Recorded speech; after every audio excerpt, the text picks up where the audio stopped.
इस वीडियो में हम धार्मिक आंदोलन, जैन धर्म, बौद्ध धर्म से संबंधित प्रीवियस ईयर में यूपीपीसीएस, बीपीएस, आईएएस के एग्ज़ाम में जो क्वेश्चन पूछे होंगे उस सभी क्वेश्चन को देखते हैं। इससे पहले मैंने 4 वीडियो प्राचीन भारत के इतिहास से संबंधित एमसीक्यू के फॉर्म में अपलोड किए हैं।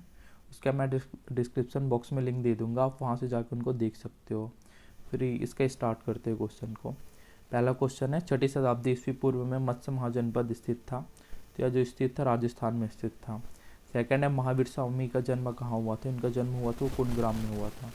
तो कुछ ऑप्शन में मिस्टेक्स है, इसको हटाते हैं। फिर 4 देखते हैं, निम्नलिखित में से कौन सा बौद्ध धर्म और जैन धर्म दोनों में समान रूप से विद्यमान थे? तो इनमें समानता क्या थी? वेद प्रमाण के प्रति अनास्था, ये है।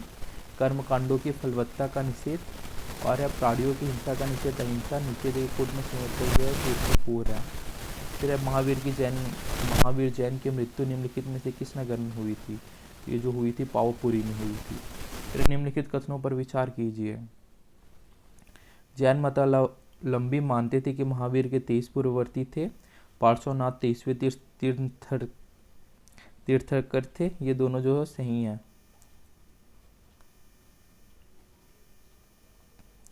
फिर है क्वेश्चन नंबर 7, निम्नलिखित युग्मों पर विचार कीजिए। इसको विचार करना है और इनमें से जो है सही युग्म सुमिलित करना है। तो जो पार्श्व थे और निग्रंथ थे, और जो मौखलीपुत्र गोसाल थे वो आजीवक संप्रदाय थे। फिर है 1 और 2 को सुमिलित कीजिए तथा दिए गए कोड में से सही उत्तर का चयन कीजिए। तीर्थंकर और उनका जन्म स्थान जो है, पहला है ऋषभनाथ का जन्म स्थान है अयोध्या। फिर है संभवनाथ का जन्म स्थान है श्रावस्ती। फिर है पद्मनाथ, उसका जन्म स्थान है कौसंबी। फिर है पार्श्वनाथ, इनका जन्म स्थान है काशी, ये डी। फिर सुमिलित की जो सही उत्तर का चयन किया। जैन तीर्थंकर और उनकी पहचान, इसमें है शांतिनाथ, इनका पहचान चिन्ह था मृग। फिर है मल्लीनाथ का पहचान चिन्ह था जल कलश। फिर है पार्श्वनाथ का पहचान चिन्ह था सर्प। फिर है महावीर का पहचान चिन्ह था सिंह। फिर है पूर्व किसके धार्मिक ग्रंथ थे? पूर्व जो धार्मिक ग्रंथ थे वो जैनों के थे। फिर है निर्ग्रंथ किन्हें कहा जाता है? तो जैनों को निर्ग्रंथ कहा जाता है। फिर है आजीवक संप्रदाय के संस्थापक थे। तो मैथिलीपुत्र गोसाल जो थे आजीवक संप्रदाय के संस्थापक थे। फिर है जैन धर्म में अहिंसा पर बल, कृषकों को जैन धर्म अपनाने से रोका था। कारण जो है कृषि में कीटों एवं पीड़कों की हत्या होना शामिल है। वैसे कोड का चयन कर बोल रहा है, तो ए और आर दोनों सही है और ए का सही स्पष्टीकरण है। फिर है श्यावाद सिद्धांत है, तो श्यावाद सिद्धांत है वो जैन धर्म का सिद्धांत है। फिर है सत्य के अनेकांत का सिद्धांत किसका विशिष्ट लक्षण है? तो ये जो है जैन धर्म का लक्षण है। फिर है जैन साहित्यिक कृति परिशिष्ट पर्वन किस कृति का परिशिष्ट है? तो जो है त्रिशालिस्थ पुरुष चरित्र का परिशिष्ट है। फिर है अनेकांतवाद निम्नलिखित में से किसके टूट सिद्धांत एवं दर्शन है? तो जो अनेकांतवाद है वो जैन मत के दर्शन है। ऐसी मान्यता है कि जैनों के मूल आगम में थे जो 12 अंक थे। फिर जैन आगम किस भाषा में लिखे गए हैं? तो जैन आगम जो लिखे गए हैं प्राकृत भाषा में लिखे गए हैं। फिर प्रारंभिक जैन साहित्य निम्नलिखित में से किस भाषा में लिखा गया है? तो ये जो है अर्धमागधी में लिखा गया है। फिर जैन धार्मिक ग्रंथों का संकलन सर्वप्रथम किस संगति के अंतर्गत किया गया था? ये जो है पाटलिपुत्र संगति के अंतर्गत किया गया था। फिर प्रारंभिक जैन धर्म का इतिहास किस ग्रंथ में मिलता है? तो ये जो है कल्पसूत्र में मिलता है। फिर पार्श्वनाथ की शिक्षाएं संग्रहित रूप से जानी जाती है जो है चतुर्याम नाम से जानी जाती है। कल्पसूत्र के लेखक था, तो कल्पसूत्र का जो लेखक था वो भद्रबाहु था। फिर किस जैन ग्रंथ में तीर्थंकरों के जीवन चरित्र है? उसका नाम है कल्पसूत्र। फिर निग्रंथ शब्द संबंध निम्नांकित से है, तो यह जैन से। फिर महावीर के पूर्व जैन धर्म किस नाम से जानते हैं? तो निर्ग्रंथ के नाम से जानते हैं इसको। फिर जैनाचार्य का निम्न रूप से जाना जाता है। जैनाचार्य को तीर्थंकर के रूप में जाना जाता है। किस संप्रदाय को प्रारंभ में निर्ग्रंथ कहा जाता है? तो ये जो कहा जाता है वो जैन को कहा जाता है। फिर निम्नलिखित में से कौन सा धर्म जैन धर्म से घनिष्ठ संबंध रखता है? तो ये भगवती सूत्र रखता है। फिर तीर्थंकर शब्द संबंधित है, तो ये जैन धर्म से संबंधित है। फिर आगम सिद्धांत धर्म साहित्य है, तो ये जो है जैन धर्म से है। फिर निम्नलिखित कौन सा पूर्वकालिक जैन ग्रंथ कहलाता है? तो ये जो है 14 पूर्व। फिर जैन तीर्थंकरों के क्रम में अंतिम कौन था? तो ये जो अंतिम था महावीर था। फिर निम्नलिखित में से कौन सा प्रारंभिक जैन ग्रंथ माना जाता है? तो सुत्त पीतंग है, ये प्रारंभिक जैन ग्रंथ माना जाता है। फिर कुंडग्राम का जहाँ महावीर का जन्म हुआ था, आधुनिक नाम क्या है? तो इनका आधुनिक नाम है बासुकुंड। फिर निम्नलिखित में से कौन सा आरंभिक जैन साहित्य का भाग नहीं है? तो थेरिगासा जो है वो आरंभिक जैन साहित्य का भाग नहीं है। फिर कुंडलपुर जन्म स्थान है, तो कुंडलपुर जो जन्म स्थान है वो महावीर स्वामी के हैं। फिर निम्न जैन मुनियों को कालक्रम अनुसार रखिए बोल रहा है, तो इनका जो क्रम रहेगा, पहला है महावीर आएगा, सेकंड है पार्श्वनाथ है, नहीं एक मिनट, महावीर लास्ट में है। पहला जो रहेगा वो पार्श्वनाथ रहेगा, फिर महावीर रहेगा, फिर भद्रबाहु रहेगा, फिर कल्काचार रहेगा। फिर जैन धर्म प्रवर्तक तीर्थंकर महावीर की कला में किस संकेत चिन्ह के साथ प्रदर्शित किया गया है? ये सिंह के साथ प्रदर्शित किया गया है। फिर जैन धर्म के प्रवर्तक महावीर स्वामी के जन्म स्थान कहाँ है? का जो जन्म स्थान है वो कुंडग्राम है। फिर 22वें तीर्थंकर कौन थे? तो जो 22वें तीर्थंकर थे वो अरिष्टनेमी थे। फिर जैन धर्म के प्रवर्तक महावीर किस राजवंशी घराने में पैदा हुए थे? तो जो है क्षत्रिय राजवंशी घराने में पैदा हुए थे। फिर जैन तीर्थंकर पार्श्वनाथ निम्नलिखित स्थानों में से मुख्यतः किससे संबंधित थे? तो जो जैन तीर्थंकर पार्श्वनाथ थे वे वाराणसी से संबंधित थे।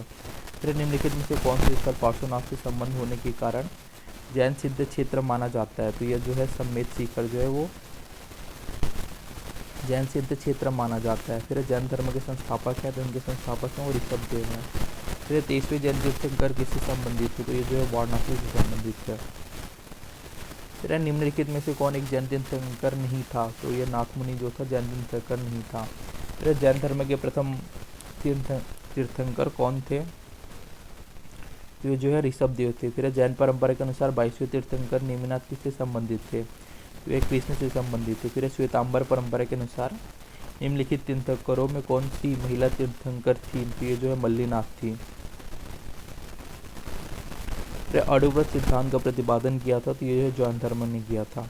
फिर सर्पकर्ण निम्नलिखित में से किसका लक्षण है? तो ये जो है पार्श्वनाथ का लक्षण है। फिर यापनीय संघ किससे संबंधित है? तो जो यापनिक संघ संबंधित है वह जैन धर्म से संबंधित है। फिर अणुवत शब्द किस धर्म से जुड़ा है? तो ये जो जुड़ा है वो जैन धर्म से जुड़ा हुआ है। फिर जैन धर्म में संलेखना से तात्पर्य है, तो उसका तात्पर्य उपवास द्वारा प्रार्थना से। यापनी किसका एक संप्रदाय है? तो यापनी जो है जैन धर्म का एक संप्रदाय है। फिर समाधि मरण किस दर्शन से संबंधित है? ये जो है जैन दर्शन से संबंधित है। फिर संथारा प्रथा निम्नलिखित में किस संप्रदाय से संबंधित है? जैन से संबंधित है। दूसरी जैन सभा कहाँ हुई? दूसरी जैन सभा जो हुई वो फिर निम्नलिखित में से किस सम्मेलन में जैन धर्म दो भागों में विभाजित हो गए? तो प्रथम जैन सम्मेलन में। फिर महावीर की मृत्यु के उपरांत निम्नलिखित में से किसने जैन संघ के प्रमुख बनने का वर्णन किया है? ये उसकी मृत्यु के बाद जो सुधर्म है उसने जैन संघ का प्रमुख बनने का उल्लेख किया है। फिर किस जैन सभा में अंतिम रूप से श्वेतांबर आगम का संपादन हुआ? ये जो है वल्लभी में हुआ। फिर 64 महावीर की मृत्यु के बाद जैन संघ का मुख्य किसे कहा जाता है? तो इसका मुख्य सुधर्म को कहा जाता है। 65 है महावीर के देहांत के बाद निम्नलिखित में से कौन जैन धर्म के आध्यात्मिक नेता बना? ये जो नेता बना सुधर्मण बना। फिर भगवान महावीर का प्रथम शिष्य था, तो भगवान महावीर का प्रथम शिष्य था वो जमाली था। फिर महावीर का प्रथम अनुयायी कौन बना? तो जमाली बना। प्राचीन भारत में एक जैन साधु का जीवन कितनी प्रतिज्ञाओं में अनुशासित था? तो यह 5 प्रतिज्ञाओं में अनुशासित था।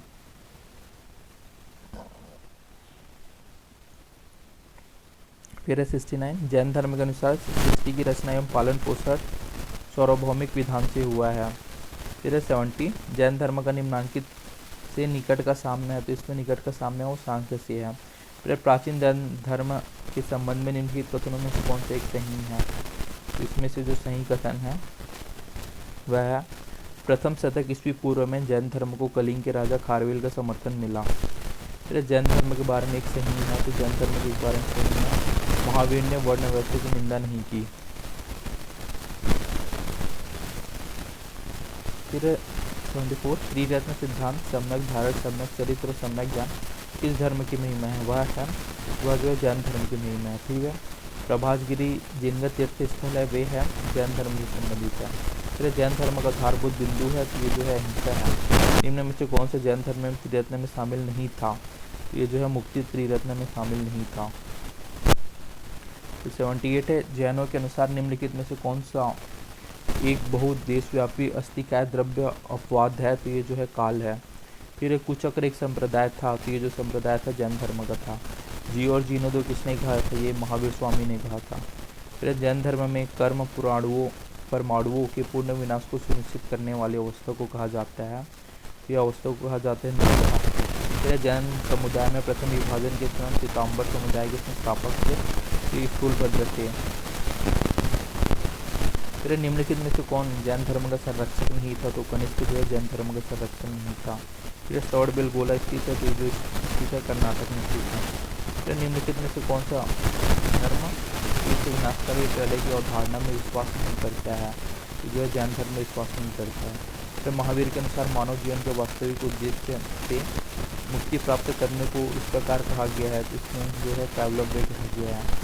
फिर किस धर्म में राष्ट्रकूटों को संरक्षक प्राप्त था? तो जो है जैन धर्म में राष्ट्रकूटों को संरक्षक प्राप्त था। फिर 88 है, निम्नलिखित में से कौन सा कथन भद्रभाव के बारे में सही है? ये जो कथन सही है वह है वे जैन संत थे। फिर चंद्रगुप्त मौर्य के आध्यात्मिक गुरु थे जिन्होंने ये दोनों जो है वो सही कथन है। तो जैन धर्म में पूर्ण ज्ञान के लिए क्या शब्द है? तो कैवलव्य जो है वो पूर्ण ज्ञान के लिए शब्द है। फिर 90 निम्नलिखित में से कौन सा जैन धर्म के अंतत चतुष्ट में सम्मिलित नहीं किया गया है? ये जो है अनंत शांति को इसमें सम्मिलित नहीं किया गया है।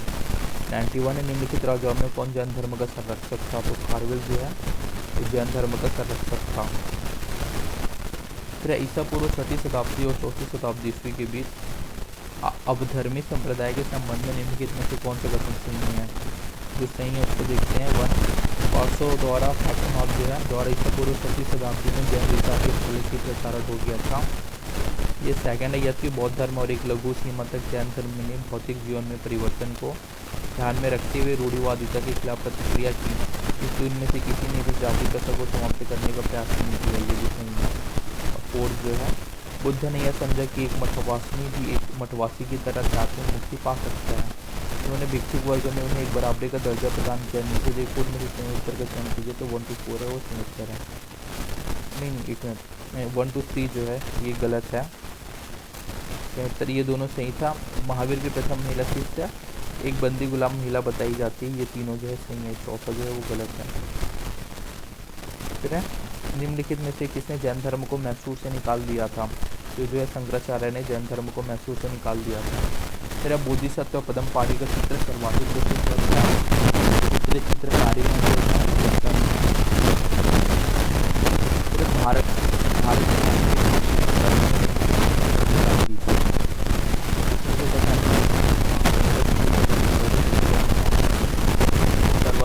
वादियों की मान्यता है कि दृग विषय के अव्यय पूर्णतः शैक्षणिक नहीं है, अपितु अव्यक्त रूप से सदैव विद्यमान रहते। उपयुक्त कथन में से ये जो सही कथन है। फिर बुद्ध का जन्म हुआ था, तो जो बुद्ध का जन्म हुआ था वो लुम्बिनी में हुआ था।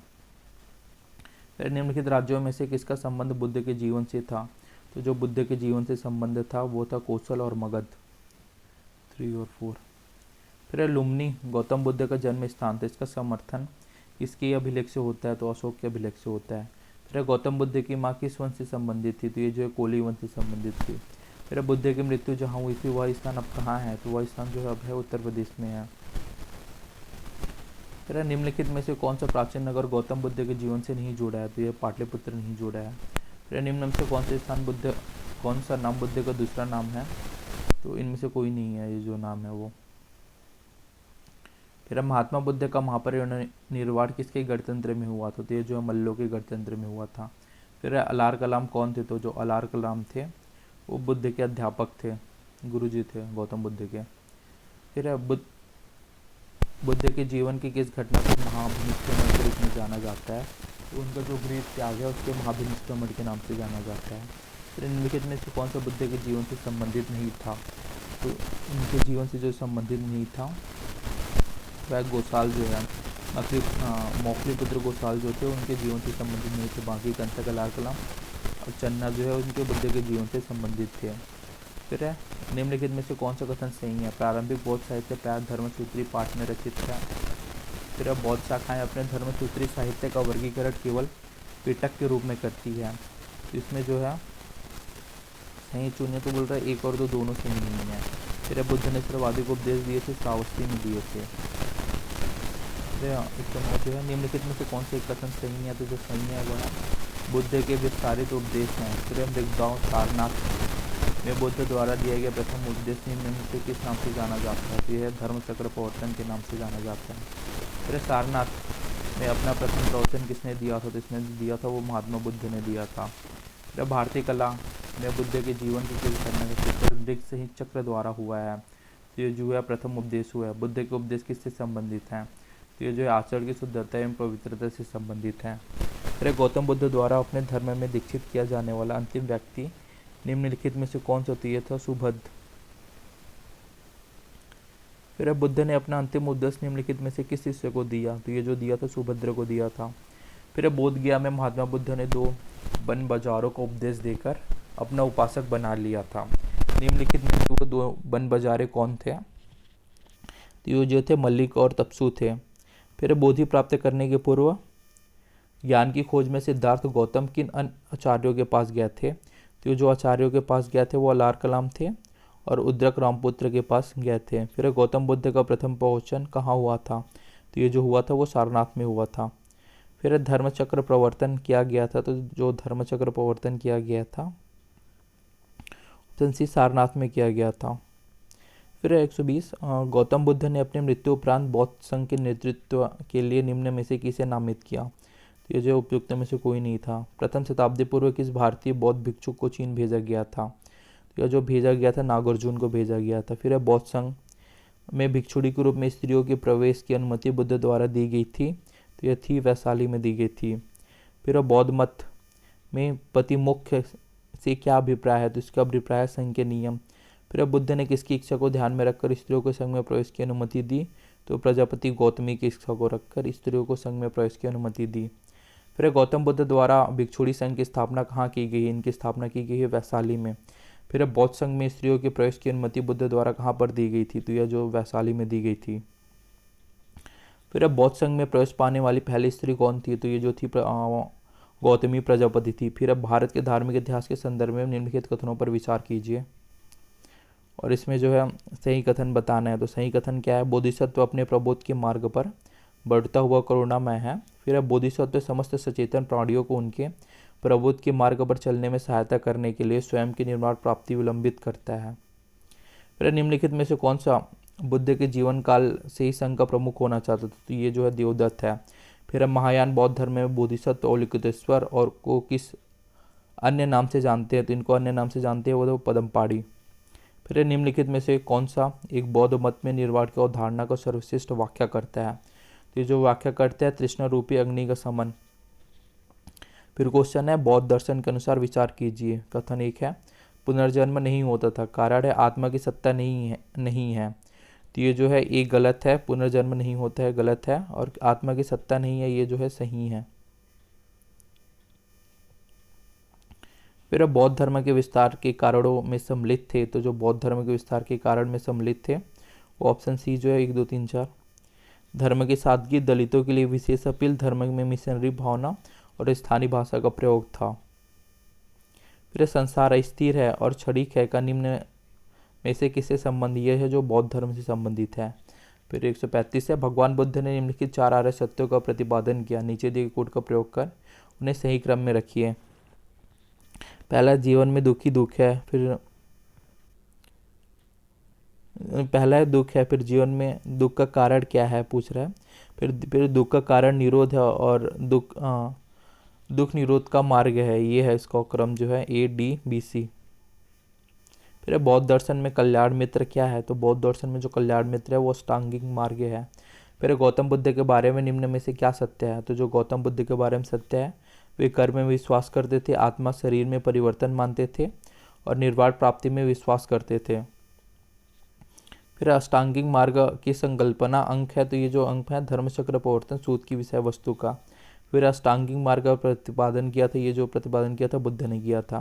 फिर बौद्ध दर्शन के अनुसार कारण एवं कार्य का सिद्धांत किस प्रकार जाना जाता है, तो ये सिद्धांत जो जाना जाता है प्रतीत्य समुत्पाद के नाम, प्रतीत्य समुत्पाद द्वारा जाना जाता है ये। फिर बौद्ध धर्म में 4 आर्य सत्यों में से कौन सा प्रतीत्य समुत्पाद के सिद्धांत की व्याख्या करता है, तो जो व्याख्या करते हैं द्वितीय करता है।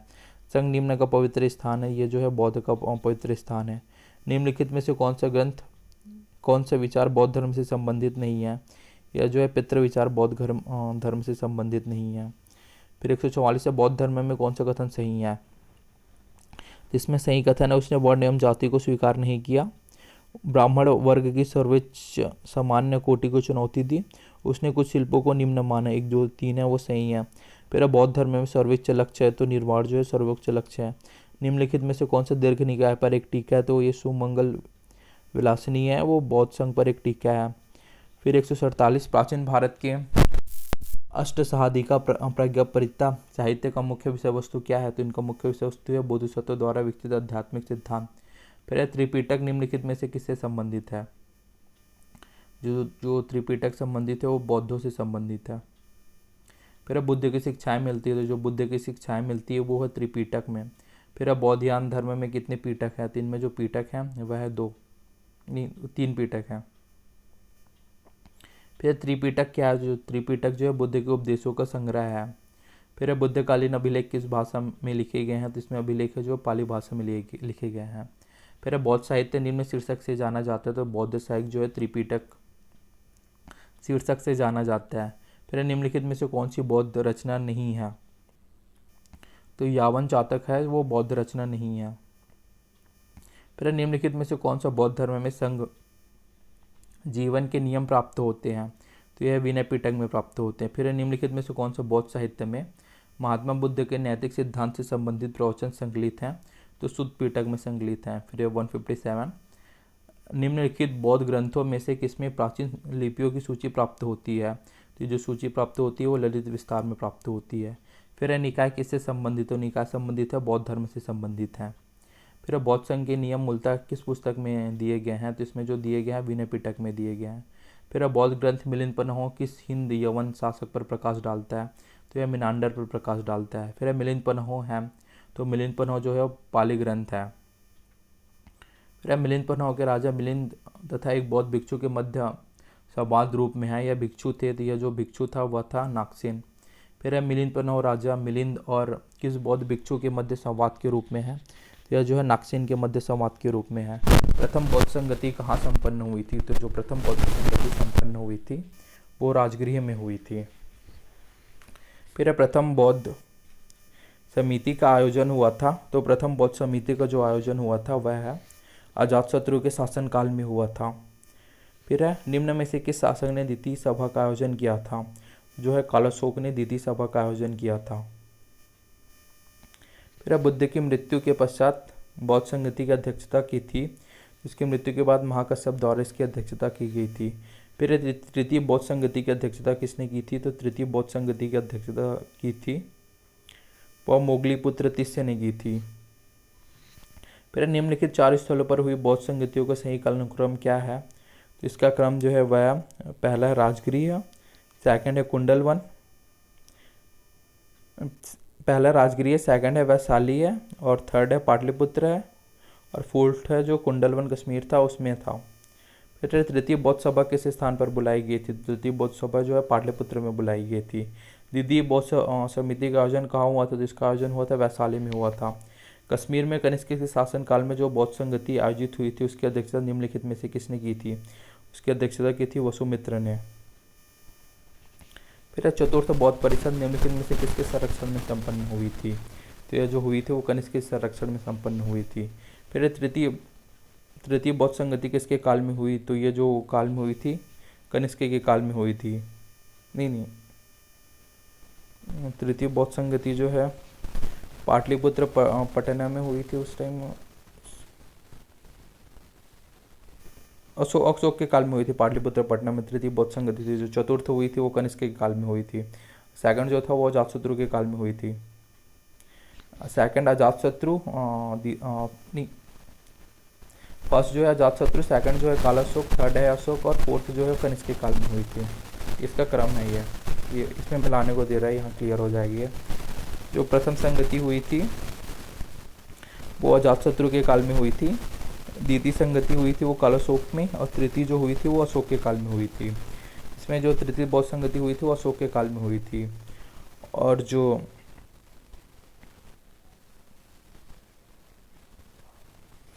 जो ये अजातशत्रु के काल में हुई थी वो प्रथम हुई थी, द्वितीय जो था वो कालाशोक के काल में हुई थी, थर्ड अशोक के। फिर महावंश के अनुसार तृतीय बौद्ध संगति के पश्चात हिमालय क्षेत्र में कौन गया था? तो जो मंत्री जो है वो हिमालय क्षेत्र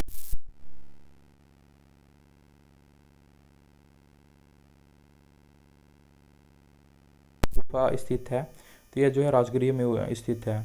फिर निम्नलिखित में से किस स्रोत में अशोक के राज्यकाल में द्वितीय बौद्ध संगति होने का उल्लेख मिलता है? तो ये जो उल्लेख मिलता है दीपवंश और महावंश में मिलता है।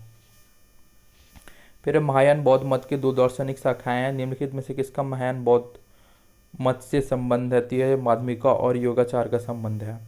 फिर प्राचीन भारत के बौद्ध मठों में पबरन नामक समारोह आयोजित किया जाता था, जो वर्षा ऋतु के दौरान मठों में प्रवास के समय भिक्षुओं द्वारा किए गए अपराधों की स्वीकारोक्ति का अवसर होता था। फिर बौद्ध धर्म के महायान और हीनयान संप्रदाय में सर्वाधिक मौलिक अंतर निम्नलिखित में से कौन सा है? यह देवी देवताओं की पूजा। फिर कनिष्क के समय तक बौद्ध धर्म स्पष्टतः इन दो संप्रदाय में विभक्त हो गया, तो यह महासंघिक और थेरवाद में विभक्त हो गया। फिर बौद्ध धर्म के किस निम्नांकित मत का उद्भव 7वीं शताब्दी ईस्वी के आसपास हुआ है? तो यह जो है वज्रयान का उद्भव हुआ है। फिर बौद्ध धर्म की महान शाखा औपचारिक रूप से किसके शासनकाल में प्रकट हुई? तो ये जो है कनिष्क के शासनकाल में प्रकट हुई। फिर महायान बौद्ध धर्म में किसके भावी बुद्ध माना गया है? तो ये जो है मैत्रेय को भावी बुद्ध माना गया है। फिर महासंघिक संप्रदाय का उदय कहाँ हुआ था? ये जो उदय हुआ था वैशाली में हुआ था। फिर निम्नलिखित में से कौन सा माध्यमिक दर्शन का प्रतिपादक था? तो नागार्जुन था। फिर विशुद्धि मग नामक पुस्तक किस संप्रदाय से संबंधित है? तो ये जो है हीनयान से संबंधित है। फिर निम्नलिखित में से शून्यवाद के व्याख्याकार कौन थे? तो इनके व्याख्याकार थे नागार्जुन थे। फिर माध्यमिका दर्शन का प्रेरता कौन था? जिनका प्रेरता था नागार्जुन। फिर निम्न विद्वानों में से किसने तिब्बत में बौद्ध धर्म में वज्रयान संप्रदाय की स्थापना की? तो इसकी स्थापना की थी पद्मसंभव ने। फिर शून्यता के सिद्धांत का सर्वप्रथम प्रतिपादन करने वाले बौद्ध दार्शनिक का नाम था? तो इनका नाम था नागार्जुन। फिर निम्न में से कौन से एक बौद्ध शाखा इस धर्म का प्रचार भारतीय सीमा से बाहर करने के लिए प्राथमिक रूप से उत्तरदायी था? तो यह है महायान। फिर वज्रयान बौद्ध धर्म में बोधिसत्व की पत्नी को किस नाम से जाना जाता है? तो इनको तारा के नाम से जाना जाता है। फिर 196 निम्नलिखित कथनों पर विचार कर सही उत्तर चुनिए। फिर कुशीनगर मल गणराज्य की राजधानी थी। कारण है महात्मा बुद्ध का महापरिनिर्वाण कुशीनगर में हुआ था। तो इसमें ए और आर दोनों सही हैं और आर ए की सही व्याख्या नहीं है। पर फिर सुल्तानी युग में बौद्धों को कौन सी शाखा सबसे प्रभावशाली थी? जो थेरवाद थी वो सबसे प्रभावशाली थी। फिर एक और दो को सम्मिलित कीजिए बोल रहा है। तो इसका सही उत्तर है डी 4213। जन्म हुआ तो उनका प्रतीक था कमल। फिर प्रवचन का प्रतीक है धर्मचक्र। फिर महाबोधि का प्रतीक है बोधि वृक्ष सी, और त्याग का प्रतीक है घोड़ा।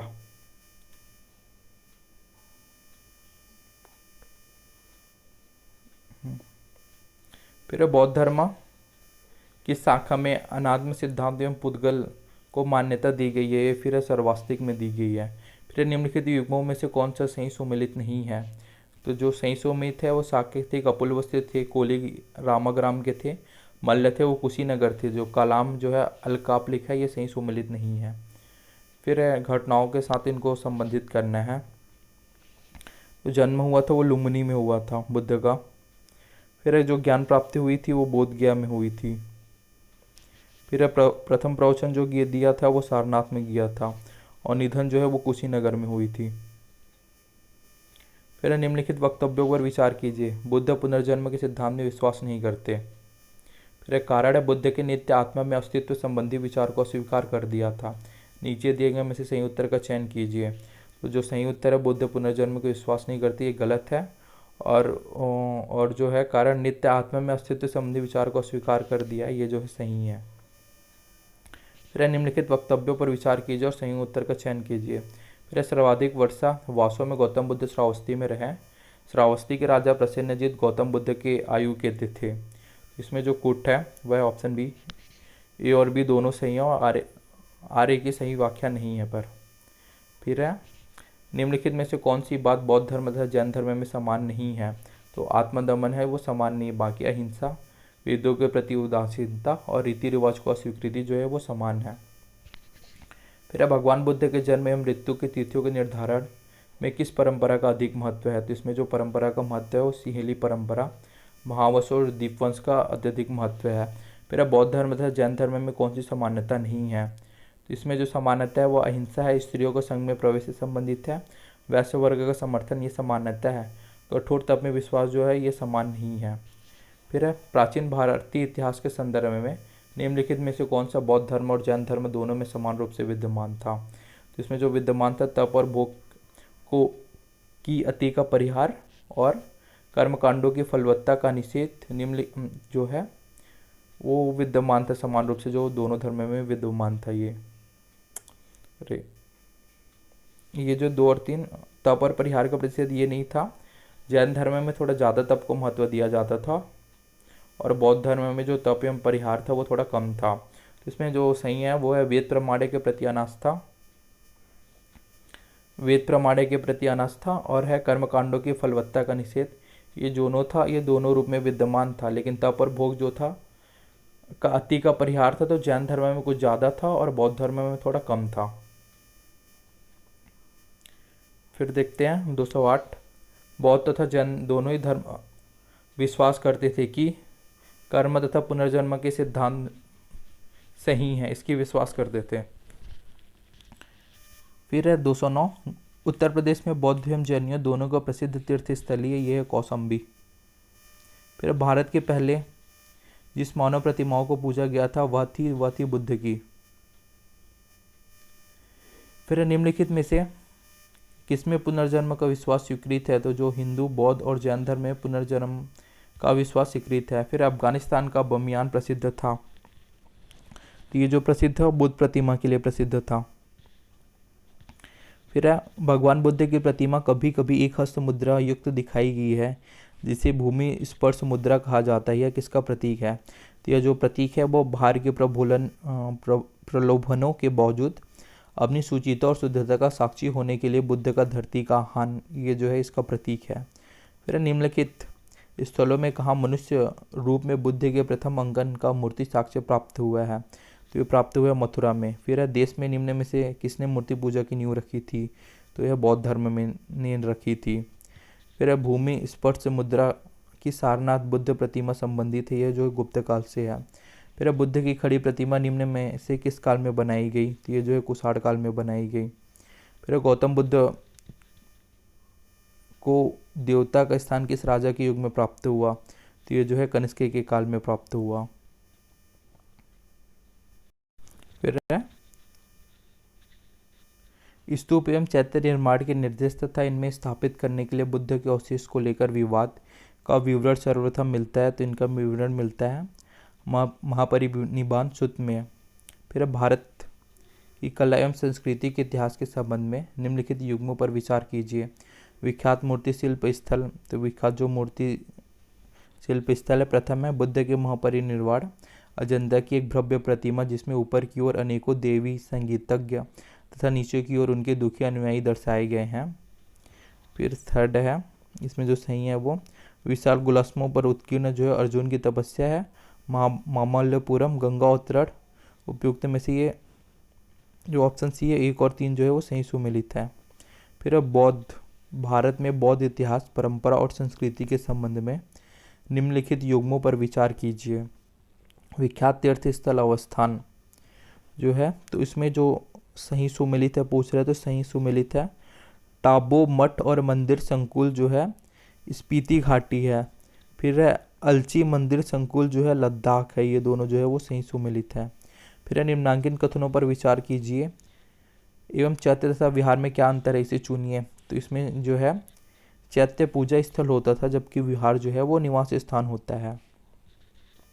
फिर है कुछ शैलकृत बौद्ध गुफाओं को चैत्य कहते हैं जबकि अन्य को विहार। दोनों में क्या अंतर है?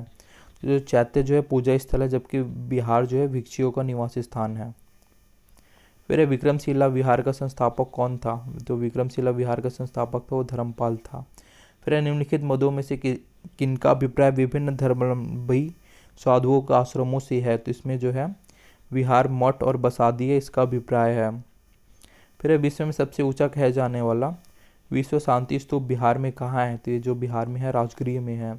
वह स्तूप स्थल जिसका संबंध भगवान बुद्ध के जीवन की किसी घटना से नहीं रहा है, तो वह स्थल कौन सी है? तो वह स्थल जो है वो सांची है। फिर गौतम बुद्ध के पूर्व जीवन कथाओं का सर्वप्रथम अंकन कहाँ की कला में किया गया है? तो इसका किया गया भरूच स्तूप में किया गया है। फिर स्तूप से संबंधित सही है, तो स्तूप से संबंधित जो सही है वो महापरिनिर्वाण है। फिर बौद्ध परंपरा के अनुसार किसका बाल भक्षक से बाल रक्षिका में परिवर्तन हो गया? तो यह जो है हारीति का है। फिर कहाँ के स्तूप में उत्खनन से सारिपुत्र के अवशेष प्राप्त हुए हैं? यह जो है सांची के स्तूप के उत्खनन से सारिपुत्र के अवशेष प्राप्त हुए हैं। निम्नलिखित में से कौन सा बौद्ध पवित्र स्थल निर्जना नदी पर स्थित था? तो यह जो स्थित है वो बोध गया है।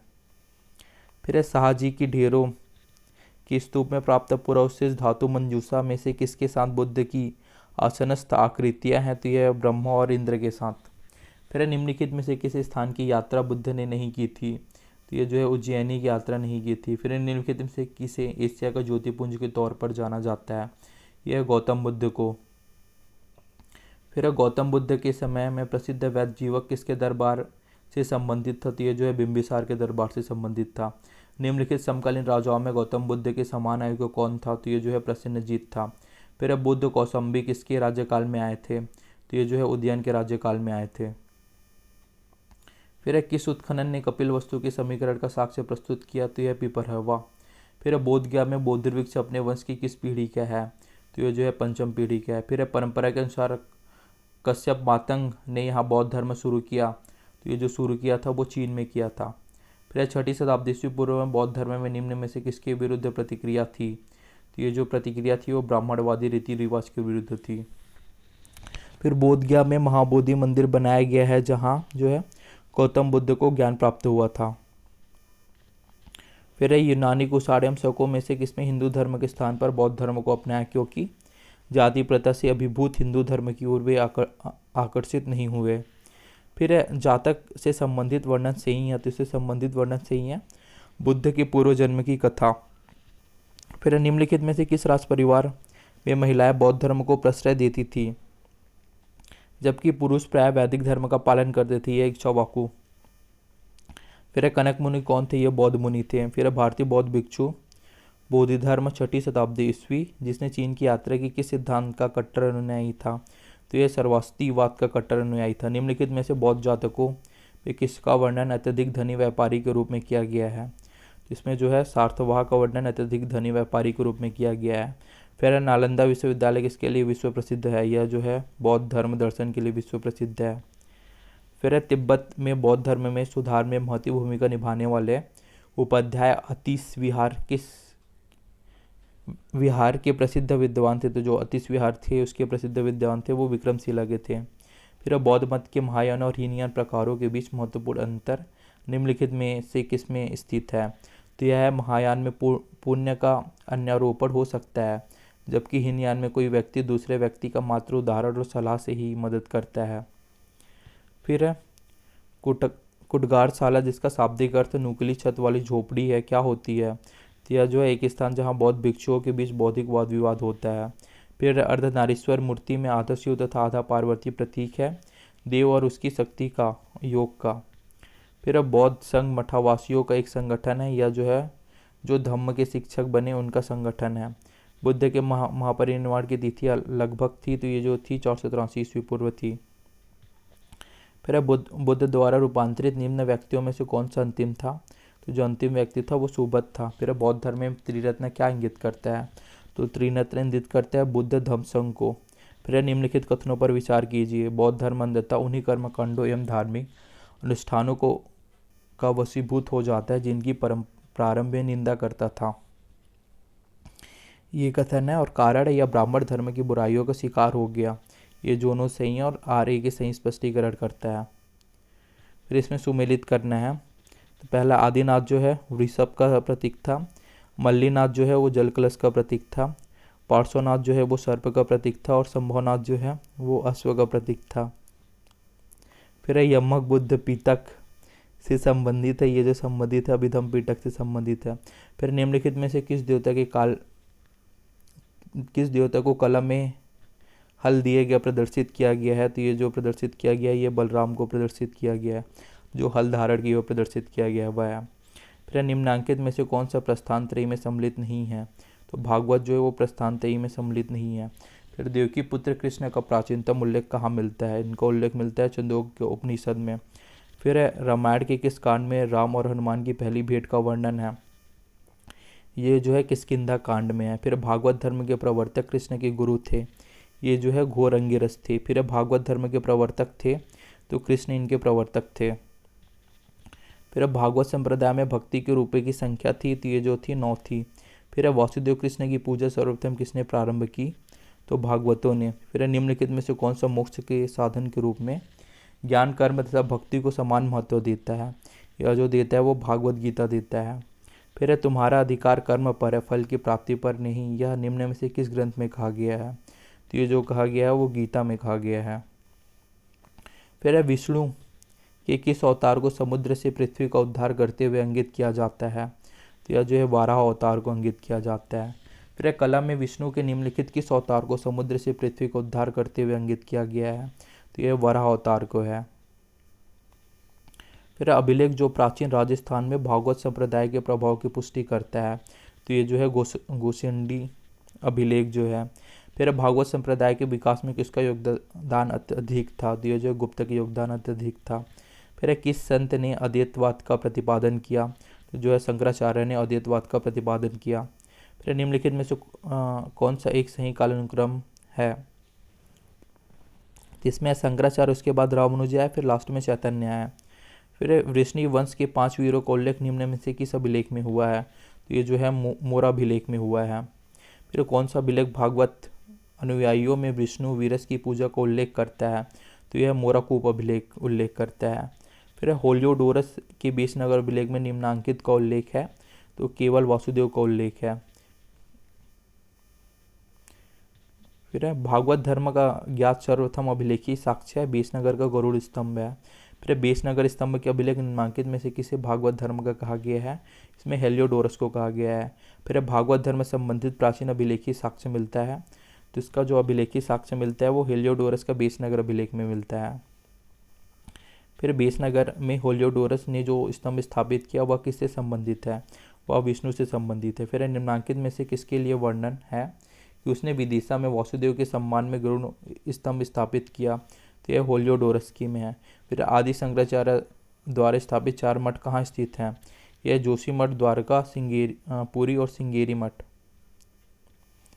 फिर हिंदू देवता जिसकी कभी कभी ग्रीक लेखकों में हेराक्लीस से अभिन्नता स्थापित की है, तो ये जो देवता है वो कृष्ण है। फिर किसके सिक्कों पर संकर्षण एवं वासुदेव दोनों अंकित हैं? तो यह अगुथक्लीज के सिक्कों पर है। फिर निम्न में से किस ग्रंथ में अवतारवाद की चर्चा है? तो ये भागवत गीता में है।